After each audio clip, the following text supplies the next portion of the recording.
So tonight, this is the eve of the last week. Bible Eve? Next week is gonna be our last week. We're gonna end at week 15. So this week we're doing chapter 22 and 23. But just to back up a little bit, just as a reminder of where we were, is we were in Beersheba, which was the turning point for Abraham. And you're gonna see that really quickly here when we get into the next chapter. And Beersheba again meant well of seven, or the well of the treaty. Remember, he had the treaty with Abimelech. And Isaac was born in Beersheba, which fulfilled the 25-year promise. And Beersheba marks the entire span of the promised land. And then Isaac was weaned 3 years after he was born. So that's where we ended last week. But I wanted to show you this. And this is a chart of the genealogy from Noah to the 12 patriarchs, which are the 12 sons of Israel. And you can see where I put the red circle, that's where we're at. Abraham, Sarah, and Isaac. And you can see that the red letters that are on this, and I put this in your handouts even though it's really small. And maybe I should send out the full page one to everyone so they'll have it. But the promise, God's promise all the way to Jesus are highlighted in red all the way down this chart. So you have Noah, then Shem, then Arphaxad, Selah, Eber, and right on down the line. So we're focusing tonight on Abraham, Sarah, and Isaac, or Yitzhak. So in Genesis 22, it says, "Now it came about after these things that God tested Abraham and said to him, 'Abraham,' and he said, 'Here I am.' Then he said, 'Take now your son, your only son, whom you love, Isaac, and go to the land of Moriah, and offer him there as a burnt offering on one of the mountains of which I will tell you.'" So there's a few things on this. I don't know if I should drop this down a little. We can see it okay. All right, so it says God tested. And the word in Hebrew for God tested is Nisa. Nissah, I believe is how it's spelled. And Nisa means he tested. Now, for those of you that have a King James version of the Bible, your version's going to say God tempted. And I don't think that's the right word. I don't think tempted is the right translation of that word, because God doesn't tempt us. It tells us in James chapter 1 that God does not tempt us in an evil way. So, but he does test us. And this is the first time, I highlighted in yellow, there are 3 firsts in the Bible, which this one surprises me, okay? But this is the first time the word tested is used in the Bible. So in our entire Genesis study, we have not seen the word tested. We have also not seen the word only son. And this is the surprising one. In 21 chapters, we have not seen the word love. This is the first time love shows up in the Bible. And it's talking about a father's love. Because it says, "Take now your son, your only son, whom you love." So it's the love of a father to a son. So it's the storge love is what we're talking about. Storge love is the love of a father to a son, or a mother to a son. It's a familial love, as opposed to the other types of love. And it says, so Abraham got up early in the morning. I like how nonchalant this is. He says, "I want you to go to the land of Moriah and offer him there as a burnt offering." This is the son of promise that we're talking about here. This is the promised son that they waited 25 years for. And he's saying, "I want you to take your son, your only son, the one that you love, and I want you to go to the land of Moriah and offer him there as a burnt offering on one of the mountains." And then it nonchalantly says, "So Abraham got up early in the morning and saddled his donkey." So, okay, let's go. and took 2 of his young men with him and his son Isaac, and he split wood for the burnt offering and set out and went to the place of which God had told him. Now, I don't know about you, but if God had told me that I need to offer my son up as a burnt offering, my son who I waited for 25 years, and finally have the son that God has promised me, it wouldn't be so easy to get up the next morning. Now, maybe he had a tough night. It doesn't say that. But it says, just the way it says, so he got up and he went. God told him to go. This is the first, that's why I say that Beersheba or Beersheba, that is the turning point for Abraham, because his faith finally clicked on. Remember, before, we've seen a wavering faith so far in Genesis of Abraham, a wavering faith where he takes matters into his own hand. This is showing pure faith to get up and go. And it says, on the 3rd day, Abraham raised his eyes and saw the place from a distance. Then Abraham said to his young men, "Stay here with the donkey, and I and the boy will go over there, and we will worship and return to you." And Abraham took the wood for the burnt offering and laid it on his son Isaac. And he took in his hand the fire and the knife, so the 2 of them walked together.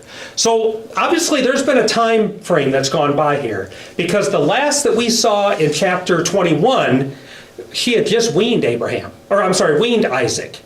So he would have been 3 years old. Now we see an Isaac that is at least a teenager. There's a lot of back and forth about how old Isaac would have been at this time. Some people say he would have been in his 30s by now. That might be right. There's no proof of it one way or the other, but if you follow the time frame, it's very possible. But he's old enough to carry wood for the burnt offering. He wouldn't have been old enough at 3 years old to do that. So obviously some time has passed. We just don't know exactly how much, but he's probably be in his 30s to 40s, somewhere in there. And I'll tell you why I think that in a minute. Are you saying that right? Huh? 30 to 40 years old? 30 to 40 years old. Yeah, Isaac could Because be every 30. picture they show, he's a little. He's a little boy. And it refers to him as lad, and it refers to him as son, but that doesn't mean young son. I refer to my son still as son, and he's in his 20s. I don't refer to him as lad, but your Aunt Mary would have referred to him as lad still. Mm-hmm. So we don't know the age, but he could very well be 30 or 40. And I'll explain that to you in a minute here. But there's a few things that we have to talk about concerning this. First of all, why does God specifically make it a point to say, take now your son, your only son? He has another son. Remember? Mm-hmm. We have Isaac and Ishmael. So that's not the son of promise. Ishmael, remember, he already said, Sarah wants her to leave with Ishmael, so let them go. So he has dismissed Ishmael from his life, and now we're many years later, we're quite a few years later, and now he's referring to Isaac as his only son, because he's the only son of promise. He's the son of promise. And then he says, whom you love, and go to the land of Moriah, so far away. They have to travel for 3 days to get there. Because it says on the 3rd day, Abraham raised his eyes and saw the place from a distance. So they traveled from there to this Mount Moriah. And then, so the other thing that's interesting is, look at what Abraham says to his young men that are with him. We will worship and return to you. Now, he's been told that he's going to sacrifice Isaac on this and do a burnt offering of him. So when he says, we will worship and we will return to you, that's an interesting thing to point out. And we're going to talk about all of that in a minute. So Mount Moriah is in Jerusalem, the old city. It is the location of the Temple Mount. So Mount Moriah is where the Temple Mount was, where the blue arrow's pointing to, and that's where the current day Dome of the Rock is at. So that is Mount Moriah. And this is what did sit on Mount Moriah, not at that time, but later, during King Solomon's time, is we had the temple, we had the Jewish temple, and now later on what sits there, sits there to the current day is the Dome of the Rock. So this is what sits on the Temple Mount. And it's important for us to know that for where this is going. All right, in verse 7 then, it says, Isaac spoke to his father Abraham and said, my father, and he said, here I am, my son. And he said, look, the fire and the wood, but where is the lamb for the burnt offering? He had not told Isaac what the burnt offering was supposed to be. He says, where's the lamb? And Abraham said, God will provide for himself the lamb for the burnt offering, my son. So the two of them walked on together. So they're walking up the mountain, and Isaac is questioning, we've got everything for a burnt offering, but we don't have anything to offer. So that poses a bit of an issue. And then in verse 9, it says, then they came to the place of which God had told him. And Abraham built the altar there and arranged the wood and bound his son Isaac and laid him on the altar on top of the wood. And Abraham reached out with his hand and took the knife to slaughter his son. Now, we would be remiss if we didn't take a moment to think about the emotions.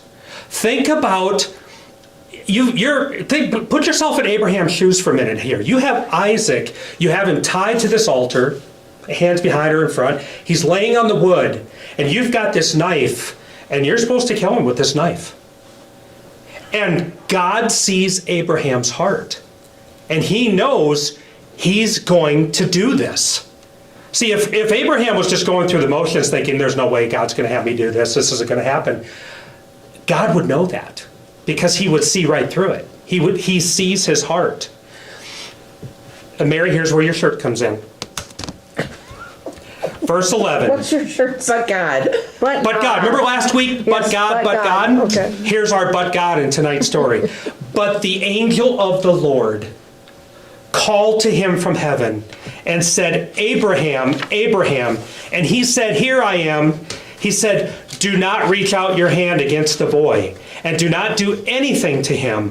For now I know that you fear God, since you have not withheld your son, your only son, from me. There it is again. Your son, your only son. And then in verse 13, then Abraham raised his eyes and looked, and behold, behind him was a ram caught in the thicket by its horns. And Abraham went and took the ram and offered it up as a burnt offering in the place of his son. And Abraham named that place, the Lord will provide. As it is said to this day, on the mountain of the Lord, it will be provided. The name of it is Jehovah Jireh, or Yahweh Yireh. Yahweh Yireh is the Hebrew way of saying, but it's Jehovah Jireh in our interpretation, in our English. So they named it an interesting thing, because the Lord did provide, right? But look what he named it. The Lord will provide. Future tense. Not current tense, future tense. All right? Verse 15, then the angel of the Lord called to Abraham a second time from heaven and said, by myself I have sworn, declares the Lord, because you have done this thing and have not withheld your son, your only son. Indeed, I will greatly bless you, and I will greatly multiply your seed as the stars of the heavens and as the sand which is in the seashore. And your seed shall possess the gate of their enemies. And in your seed all the nations of the earth shall be blessed, because you have obeyed my voice. Now, we're going to spend some time on this, because it's really important for us to understand one thing. And I've got a place for questions and comments, but we're going to hold off on that for a minute, okay? We have to understand, we don't think of Genesis as a book of prophecy, do we? That's not one of the books that we think of as prophecy. We think of it as more of history, and we think of it more of about what was going on at that time. There are books that we consider prophecy, like the book of Daniel, the book of Isaiah, other books. But Genesis we don't normally think of as a book of prophecy.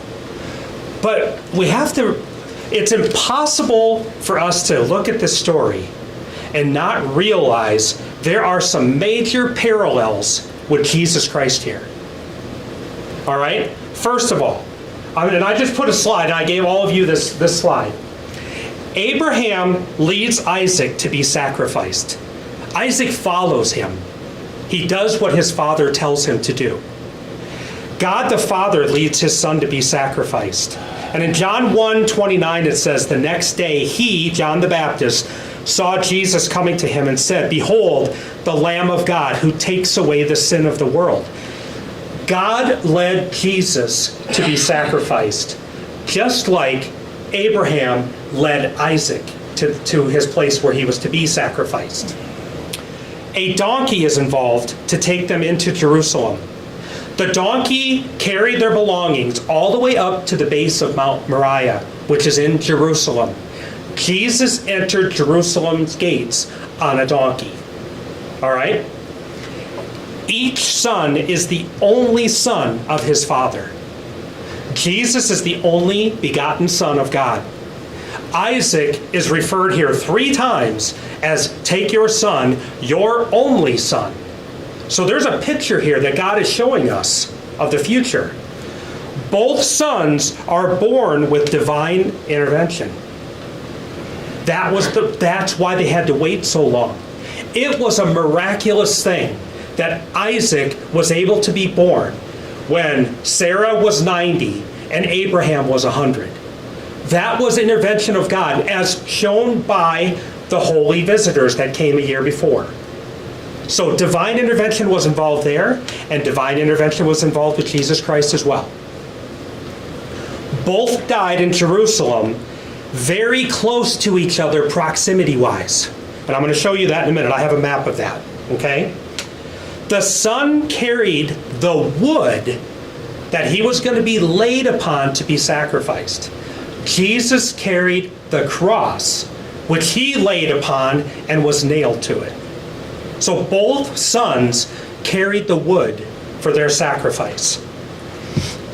Both sons asked questions of the father. So Isaac said, where is the sacrifice? We have the wood, we have everything we need, but where is the lamb? Where is the thing that we're going to sacrifice? Jesus asked questions of his father as well. The son in both cases was submissive to the will of the father. I would think that if Isaac was not submissive to his father, if he was a teenager all the way into his 30s, okay, he would have had the strength to overpower his father who was 100 years old at that point. He would have been able to say, no, you're not tying me up and putting me on this pile of wood. So he was submissive to the will of his father, just like Jesus was submissive to the will of his father as well. All right. The ram was caught in thorns and a thicket. Jesus had a crown of thorns. The Father loved the Son. God the Father loved Jesus the Son.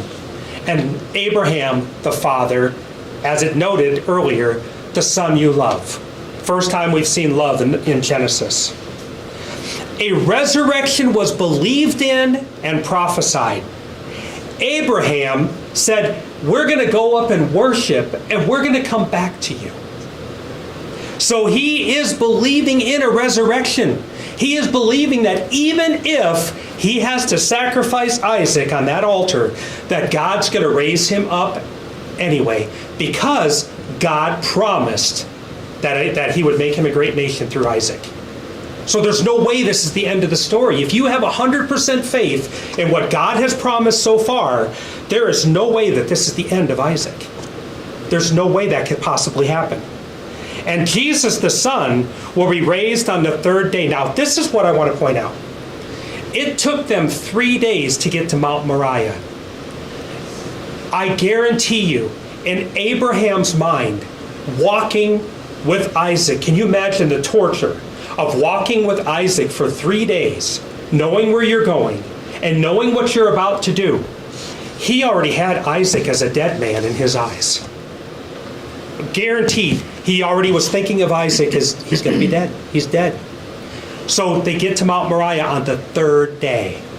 I don't think that's a coincidence that it took them 3 days to get there. The Son was laid and bound upon the wood or the cross in both cases. Okay? The Lord himself provided the sacrifice. Now here's the thing that's important. The sacrifice was a substitute. The ram, a substitute for Isaac. Jesus, a substitute for us. So we don't die of our sins. Jesus did it for us. So both of them involved a substitute for the sacrifice. The son was released from death on the third day. Isaac was spared. Jesus was resurrected. And then a great blessing was promised because they obeyed God's voice. The great blessing was promised, right? We just read it, for Abraham.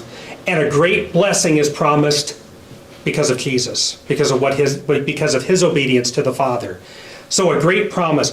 I think that if you just look at this story of its own merit, this is where we get into that. Remember we talked many weeks ago about parties? And parties is the layers to the Bible. I think you have to look at the layer of this, because if you just read this story as Abraham being faithful and he's going to sacrifice Isaac, you're going to miss what the story is really about. I think this story is 100% about Jesus in the future. And why do I think that? Because of what they named. Look here, what he named the city, the Lord will provide. He named it a future name, not a present. Because the Lord had already provided, like I pointed out before. But the Lord will provide a sacrifice in the future.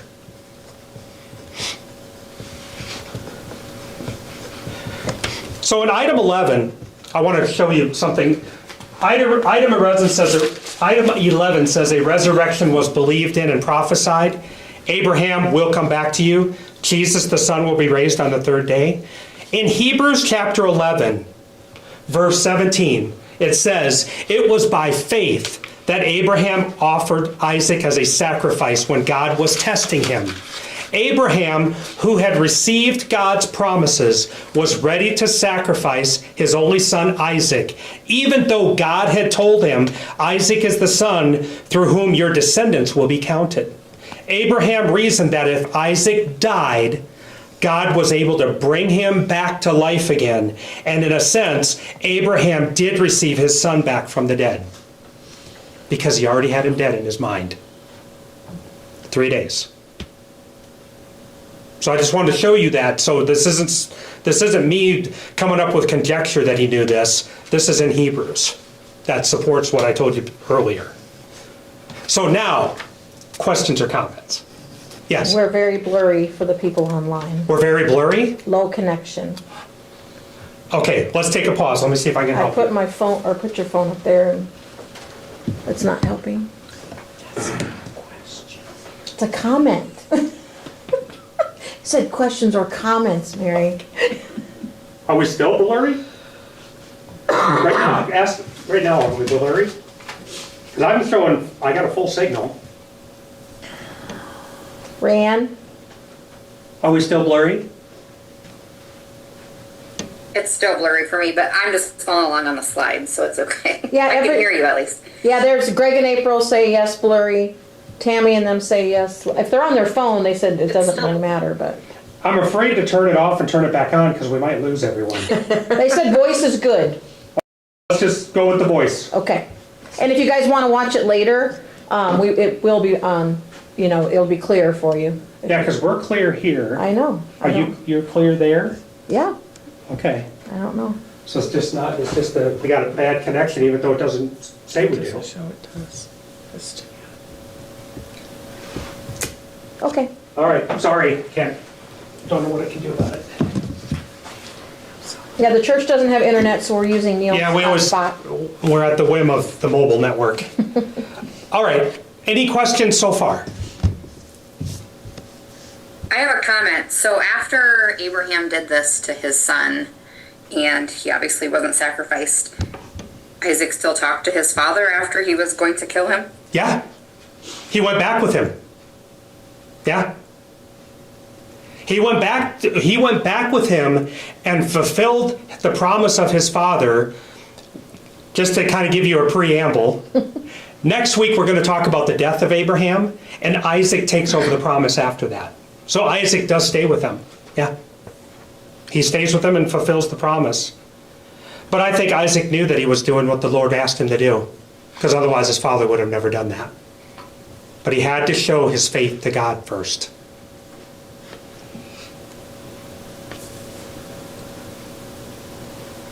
So I wanted to show you, if you can see this. This is blurry anyway for those of you who are online, but I'll talk it through just because it is blurry.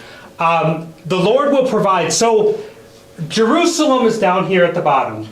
This is all on a raised mountain range in Jerusalem, as if you would call them mountains. This is the range, and Mount Moriah is right here, which is the threshing floor of Araunah. If you read in Samuel, tells us that David purchased this from Araunah in order to build the temple on this threshing area.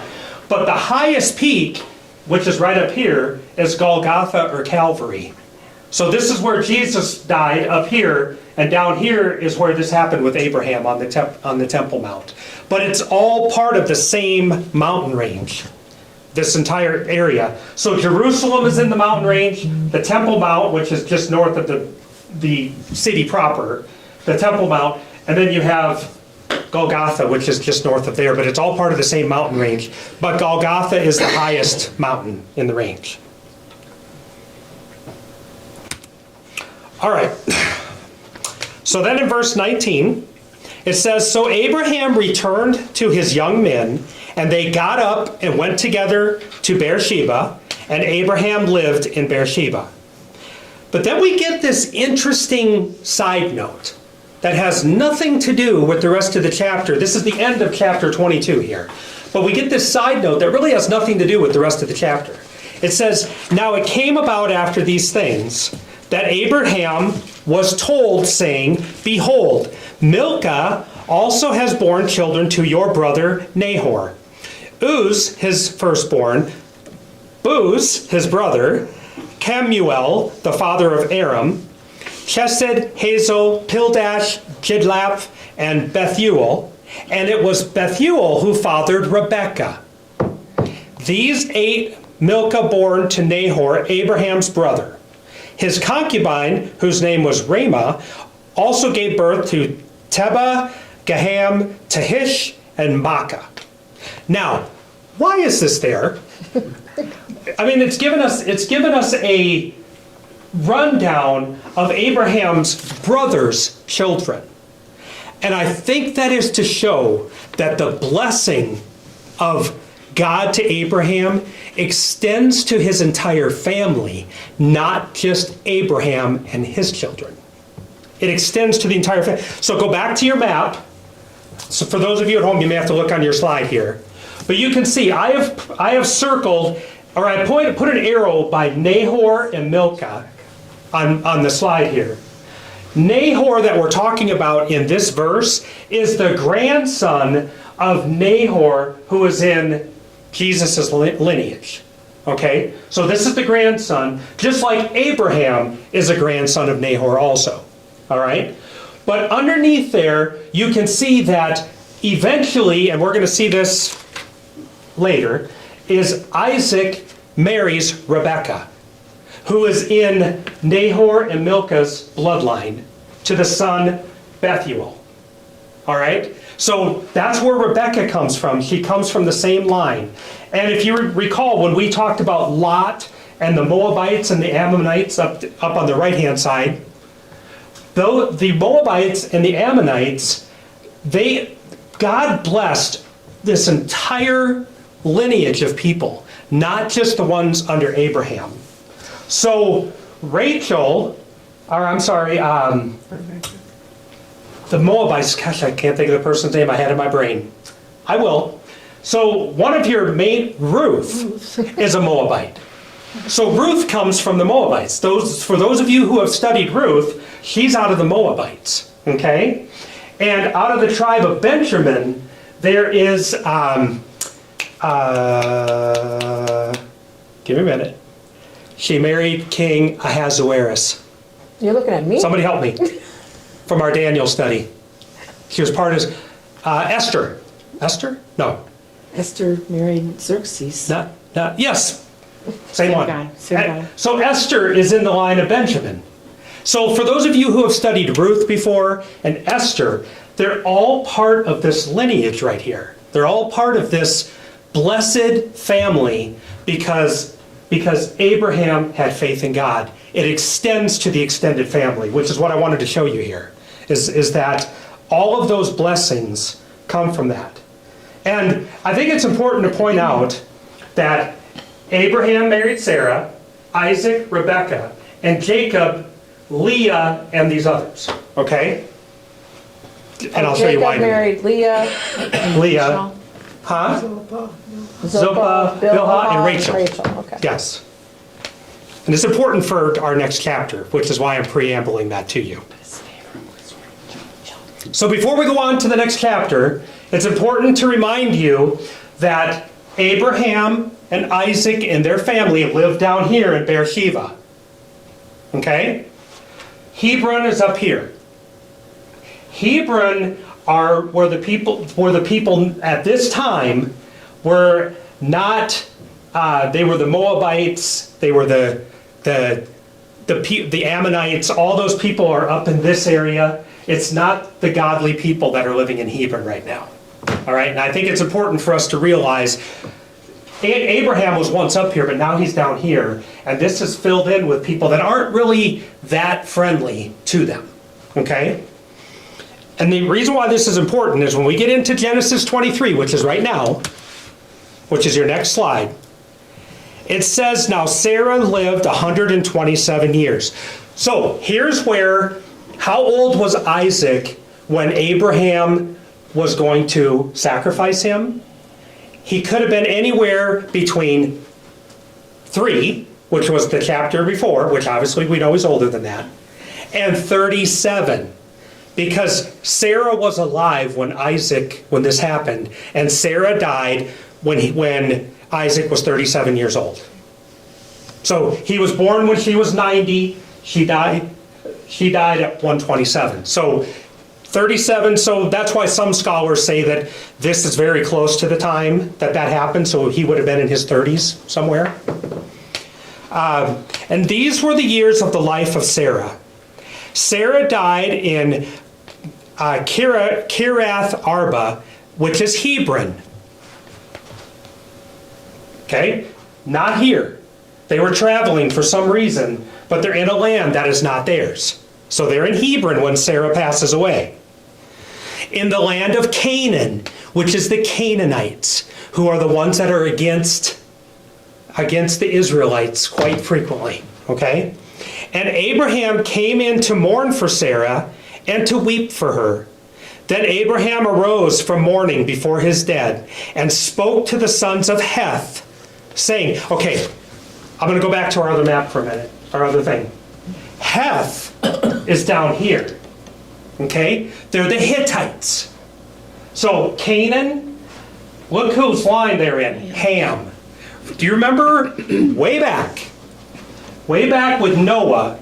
Noah was naked because he was drunk, and Ham came in and did something, and he cursed Canaan as a result of what Ham did wrong. Heth is Ham's son. Or, I'm sorry, Canaan's son. Ham's grandson. So this is the cursed race down here, the Hittites and Heth. So that's the land that they're in. They're in the land of the Canaanites and in the Hittites, which are against the Israelites. So they're in hostile territory, if you would. Okay? And it says, just go back to verse 3. Then Abraham arose from mourning before his dead and spoke to the sons of Heth, saying, I am a stranger and a foreign resident among you. Give me a burial site among you so that I may bury my dead out of my sight. The sons of Heth answered Abraham, saying to him, Hear us, my lord. You are a mighty prince among us. Bury your dead in the choicest of our graves. None of us will refuse you his grave for burying your dead. This is really important. They recognize Abraham as a prince of God, even though they are hostile to Abraham and his family. I find that interesting. These are the Hittites. So in verse 7, so Abraham stood up and bowed to the people of the land, the sons of Heth, and he spoke with them, saying, if you are willing to let me bury my dead out of my sight, listen to me, and plead with Ephron, the son of Zohar, for me, that he may give me the cave of Machpelah. That's where he wants to bury Sarah, in the cave of Machpelah, which he owns, which is at the end of his field. For the full price, let him give it to me in your presence for a burial site. He is insisting upon paying for it. He's saying, I want this cave. It's at his field, but I'll pay the full price for it. I'm willing to pay for it. And then it says, now Ephron, who was sitting among the sons of Heth, and Ephron the Hittite answered Abraham, so that the sons of Heth heard, that is, all who entered the gate of his city, saying, no, my lord, listen to me. I give you the field, and I give you the cave that is in it, in the presence of the sons of my people. I give it to you. Bury your dead. But Abraham does not let it go. For some reason, he feels driven that he's going to pay for this. He doesn't want it just given to him. Most of us would say, great, I appreciate it, I'll take your gift. He does not. And it says, and Abraham bowed before the people of the land, but he spoke to Ephron so that the people of the land heard, saying, if you will only please listen to me, I will give the price of the field. Accept it from me so that I may bury my dead there. Then Ephron answered Abraham, saying to him, my lord, listen to me. A plot of land worth 400 shekels of silver. What is that between me and you? So bury your dead. Abraham listened to Ephron, and Abraham weighed out for Ephron the silver, which he had named in the presence of the sons of Heth, 400 shekels of silver, currency acceptable to the merchant. So he kind of told him what the land was worth as part of the same.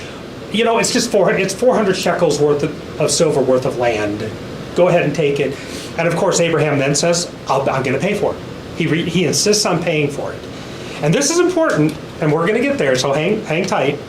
So Ephron's field, which was in Machpelah, which faced Mamre. Remember the oaks of Mamre that Abraham went to? Mamre was a person that was favorable towards Abraham.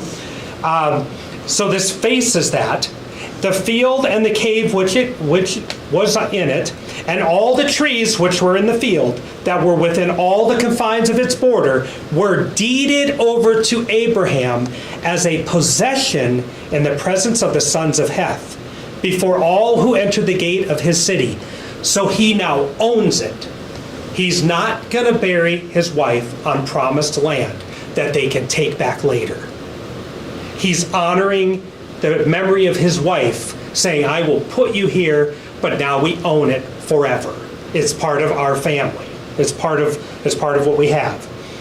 And it says, after this, Abraham buried his wife Sarah in the cave of the field of Machpelah, facing Mamre, that is Hebron, in the land of Canaan. So the field and the cave that was in it were deeded over to Abraham for a burial site by the sons of Heth. That's the second time that's been repeated. About it's been deeded over now, and they now own it.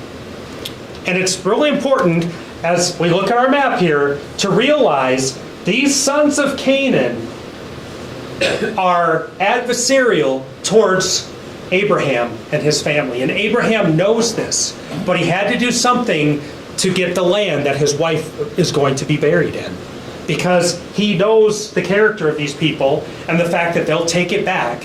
But now he has the deed for it that was witnessed by all of the Hittites that were there.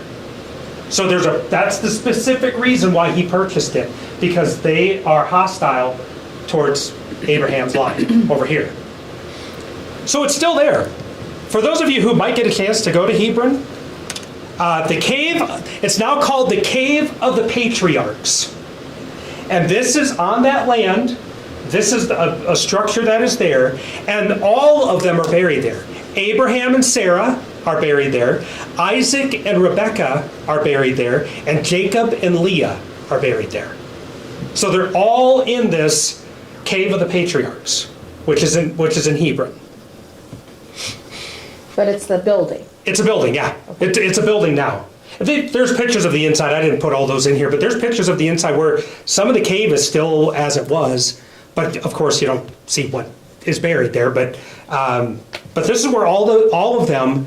When we look back at this chart, you've got Abraham and Sarah, Isaac and Rebekah, and Jacob and Leah. All of them are buried in that building, in that structure right here.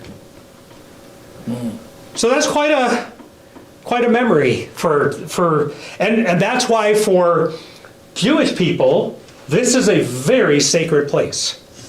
Not as sacred as the Temple Mount, but it's a very sacred place because it's all the patriarchs of the Old Testament. A lot of the patriarchs of the Old Testament are there.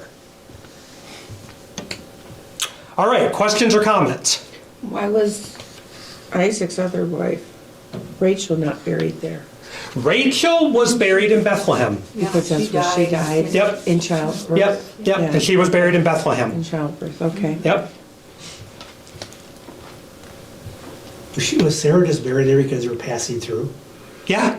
That was it. They don't tell us why they were there. Now, maybe somewhere else in the Bible that I haven't seen tells why they were there. Because sometimes you get books like Numbers and you get other books that fill in the blank spaces for us.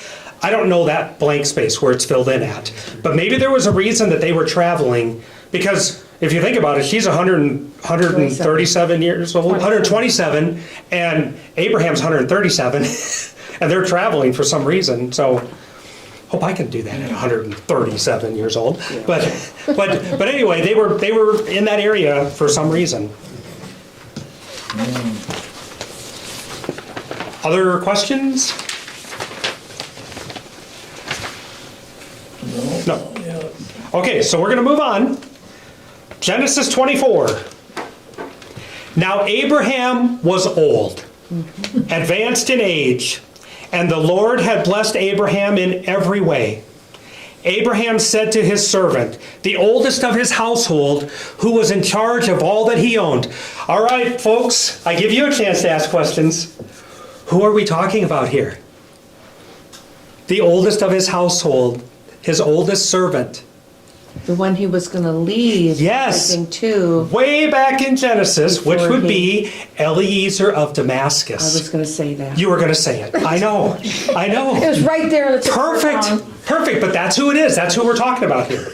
That's who he's assigning this to. And it says, now, this is kind of bizarre, but think of this like, you know how when we swear an oath, Brenda, help us here. What do I have to do if I'm going to be sworn in? Raise your right hand. Raise my right hand. Why do I do that? I don't know. Okay, it's just something we do to swear an oath, right? Sometimes I put my hand on a Bible too, right? Why do I do that? You know, they used to. And this is weird. Yeah, okay. So this is what they used to do back then, okay? Please place your hand under my thigh, okay? And I will make you swear by the Lord, the God of heaven and the God of earth, that you shall not take a wife for my son from the daughter of the Canaanites among whom I live. Now, based on what we've already said, do we understand why he doesn't want Isaac to marry a Canaanite? Because they're cursed. The Canaanites are cursed, and they're cursed by Noah, and he does not want his son married to a cursed person, to a cursed generation, okay? And the way that the Canaanites are going to later act towards them, okay? But you will go to my country and to my relatives and take a wife for my son Isaac. So he's assigning to Eliezer of Damascus to go and find a wife for his son. Okay? So verse 5, the servant said to him, suppose the woman is not willing to follow me to this land. Should I take your son back to the land from where you came? So obviously this answers, who had that question earlier? About Rayanne. Rayanne, this answers your question, was Isaac still with them? Yes, he is. Because Abraham, now in his old age, is finding a wife for Isaac. Okay? So Isaac is still part of his household. And it says, This sounds a lot like, suppose I find 50 righteous people. Well, what if I can only find 40? This is what this sounds like. Suppose the woman is not willing to follow me back to the land. So Eliezer of Damascus is a little bit nervous about what he's been tasked to do here, to go find a wife for Isaac. So then he says, then Abraham said to him, beware that you do not take my son back there. If you can't find a wife for my son, do not take him back to where the Canaanites are. Because I don't want my son to marry one of them, okay? The Lord, the God of heaven, who took me from my father's house and from the land of my birth, and who spoke to me and who swore to me, saying, to your descendants I will give this land. He will send his angel ahead of you, and you will take a wife for my son from there. So then in verse 8, but if the woman is not willing to follow you, then you will be free of this oath of mine. Only do not take my son back there. So the servant placed his hand under the thigh of his master Abraham and swore to him concerning this matter. This was just their way of this. Okay? That's all it is. So do you think they were, Go ahead. question. Do you think they were sitting down? Yes. Because how else do you put it under? Here, let me see. Yeah, he was probably sitting down. I know it's a dumb question. 137 years old. There's a good chance he was sitting down. And they just had these dresses on. That's true, they Yes. said dresses on. Yes. So it says, then the servant took 10 camels from the camels of his master. You all right over there? From the camels of his master, and went out with a variety of good things of his master's in his hand. So he set out and went to Mesopotamia, to the city of Nahor. He made the camels kneel down outside the city by the well of water when it was evening, the time when women go out to draw water. This reminds me of Jesus going to the well to meet the Samaritan woman. It reminds me a lot of that. Okay? So it reminds me a lot of that. And he said, Lord, God of my master Abraham, please grant me success today and show kindness to my master Abraham. Behold, I am standing by the spring. The daughters of the men of the city are coming out to draw water. Now may it be that the young women to whom I say, please let down your jars so that I may drink. And who answers, drink, and I will water your camels also. May she be the one whom you have appointed to your servant Isaac. He's being very specific here. I'm going to say this to every woman that walks up to this well, and the one that answers me this way, that's going to be Isaac's wife. And it says, your servant Isaac, and by this I will know that you have shown kindness to my master. So we're going to end there. We're going to continue with this story next week. Okay? But this just reminds me so much of Jesus with the woman by the well, the Samaritan woman. That it's a divine appointment that he's gone there. All right. So any questions and comments on that part? If not, we'll just go into prayer requests. And I think, I've gotten a couple messages that towards the end there, the video did clear up, so I'm not Okay. sure. It's weird because there's no storms here, it's No. sunny, it's beautiful. So we have no reason for internet issues. It has nothing to do with the fact that we are in the middle of nowhere here. All right. Anybody?